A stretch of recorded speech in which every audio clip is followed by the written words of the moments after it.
रसीला films present DJ रसीला नया गाँव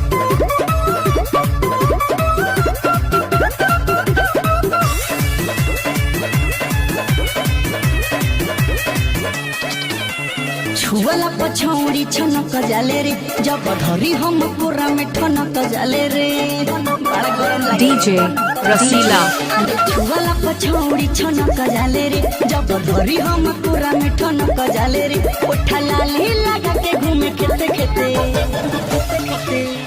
बढ़ल बदुनु तोरे हेते हेते बोला कौना के देते देते बढ़ल बदुनु तोरे हेते हेते बोला कौना के देते देते डीजे रसीला नया गाँव recording studio Chittu films Samastipur.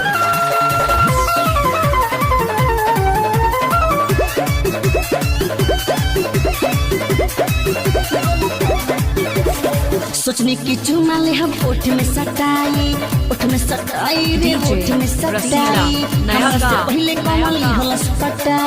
लिहलस पटाई रे लिहलस पटाई सोचने की चुना ले हम ओठ में सटाई हमरा से पहले कमल लिहलस पटाई मन करे मारे ओके बेटे बेटे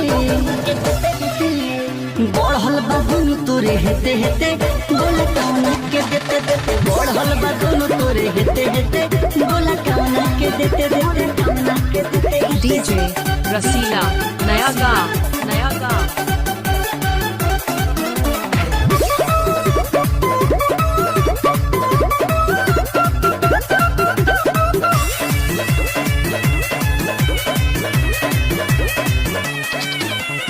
कृष्णा बिहारी के बावे हो सक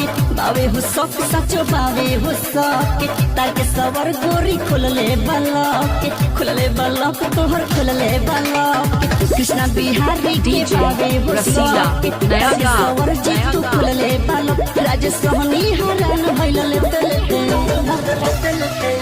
बढ़ल बदनु तोर हेते हेते बोला कौना के देते देते बढ़ल बदनु तोर हेते हेते बोला कौना के देते कौना के देते छुअला पछौड़ी छनक जाले रे जब धरी हम पूरा में ठनक जाले रे ए भाई सुना